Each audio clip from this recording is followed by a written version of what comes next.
శ్రీ గణేశాయ నమః. శ్రీ గురు దత్తాత్రేయాయ నమః. దీపావళి అమావాస్య రోజున అద్భుతమైన లక్ష్మీ తంత్రంలో చెప్పబడ్డ ఒక పరిహారాన్ని మీకు చెప్పడం జరుగుతోంది. ముఖ్యంగా జాగ్రత్తగా ప్రతి ఒక్కళ్ళు గమనించుకోండి. ఇవన్నీ కూడా మీరు నేను చెప్పిన సంభారాలన్నీ కూడా ఏర్పాటు చేసుకుని జాగ్రత్తగా లక్ష్మీదేవి పూజ చేసుకున్నట్లయితే అపారమైన లక్ష్మీ అనుగ్రహం కలుగుతుంది. ఇది నేను ప్రత్యేకించి ఎంతో పరిశోధన చేసి మీకు చెబుతున్న విషయం. ఇది ఎంతోమందికి నేను చెప్పిన తర్వాత వాళ్ళ జీవితాల్లో మార్పు కూడా వచ్చింది. ముఖ్యంగా నేను గత వీడియోలో చెప్పడం జరిగింది, దీపావళి అమావాస్య రోజున లక్ష్మీదేవిని ఏ విధంగా పూజించాలో చెప్పడం జరిగింది. మీరు ఏం చేస్తారంటే దీపావళి అమావాస్య రోజు ముందు కానీ ధనత్రయోదశి రోజున కానీ ఈ చెప్పబోయే సరుకులన్నీ కూడా మీరు కొనుక్కు తెచ్చుకోండి. కొద్దిగా నాగకేసరాలని దొరుకుతాయి. మనకి ఆయుర్వేదిక్ వనమూలికలు అమ్మే షాపుల్లో మనకు దొరుకుతాయి. నాగకేసరాలు కొనుక్కోండి. గురువింద గింజలు కొనుక్కోండి. ఒక 100 గ్రాములు నాగకేసరాలు, 100 గ్రాములు గురువింద గింజలు. పసుపు కొమ్ములు ఒక 100 గ్రాములు కొనుక్కోండి. అలాగే ఒక రాగి నాణ్యాన్ని కొనుక్కోండి. అలాగే ఒక పోక చెక్క వక్క కొనుక్కోండి. ఇవన్నీ కూడా తీసుకున్న తర్వాత మీరు ఏం చేస్తారంటే ఒక పసుపు రంగు వస్త్రం తీసుకోండి.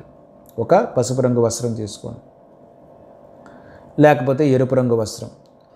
ఇవన్నీ కూడా ఇలా ఎన్ని కావాలంటే అన్ని సెట్లు మీరు రెడీ చేసుకోండి. సరుకులన్నీ కూడా ఇందులో ఒక గోమతి చక్రం కూడా వేస్తే చాలా మంచిది. ఒక గోమతి చక్రం కూడా. ఇవన్నీ కలిపి మీరు మూట కింద కట్టుకోండి. ఏంటవి? నాగకేసరాలు, గురువింద గింజలు, పసుపు కొమ్ములు, రాగి నాణ్యము, వక్క, కాసిన అక్షతలు, గోమతి చక్రం ఒకటి. ఇవన్నీ వేసి మూట కట్టుకోండి. పసుపు రంగు వస్త్రంలో డబ్బులు పెట్టుకోవాలన్నమాట. దీన్ని సాయంకాలం లక్ష్మీ పూజలోను, అర్ధరాత్రి లక్ష్మీ పూజలోను ఈ మూటను పెట్టుకుని లక్ష్మీ అష్టోత్తరం, కుబేర అష్టోత్తరం, శ్రీ సూక్తం మీకు ఏది వస్తే అవి పారాయణ చేసుకోండి. ఈ మూటను అక్షతలతో పూజించండి. హారతినివ్వండి.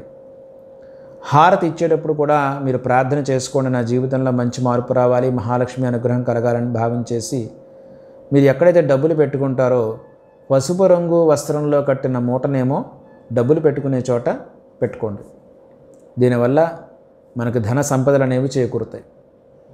అలాగే ఎరుపు రంగు వస్త్రంలో మూట కడతారు కదా, ఇవే వస్తువులు. వీటిని ఇంటి ప్రధాన సింహద్వారానికి కట్టుకోండి. లేదా మీ వ్యాపార స్థలంలో పెట్టుకోవచ్చు, లేదా వ్యాపార స్థలంలో సింహద్వారానికి కట్టుకోవచ్చు, లేదా వ్యాపార స్థలంలో డబ్బులు పెట్టుకునే ప్రదేశంలో పెట్టుకోవచ్చు. వ్యాపార స్థలం అయితే కనుక ఎరుపు రంగు వస్త్రాన్ని వాడండి. ఇంట్లో అయితే కనుక పసుపు రంగు వస్త్రాన్ని వాడండి డబ్బులు పెట్టుకునే చోట. గుమ్మానికైతే వ్యాపార స్థలంలో అయినా సరే ఇంట్లో అయినా సరే ఎరుపు రంగు వస్త్రాన్నే వాడండి. ఇలా 2 మూటలు మీరు తయారు చేసుకుని పెట్టుకుని సాంబ్రాణి ధూపం కానీ గుగ్గుల ధూపం కానీ వేయండి. అమ్మవారికి పాలకోవా కానీ మధుర పదార్థం ఏదైనా సరే నైవేద్యంగా పెట్టండి. ఇది లక్ష్మీతంత్రంలో చెప్పబడ్డ అమోఘమైన సిద్ధ తాంత్రిక ప్రక్రియ. ఇది చేసుకోవడం వల్ల మహాలక్ష్మి అనుగ్రహం అన్నది విశేషంగా కలుగుతుంది.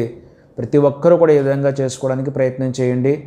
ఈ వీడియోని మీరు లైక్ చేయండి, షేర్ చేయండి, అందరికీ తెలుసుకునేలాగా చేయండి. ప్రతి ఒక్కళ్ళు దీన్ని ఆచరించుకోవడానికి మీ వంతు సహకారం అందించండి. జై గురుదేవ్ దత్త.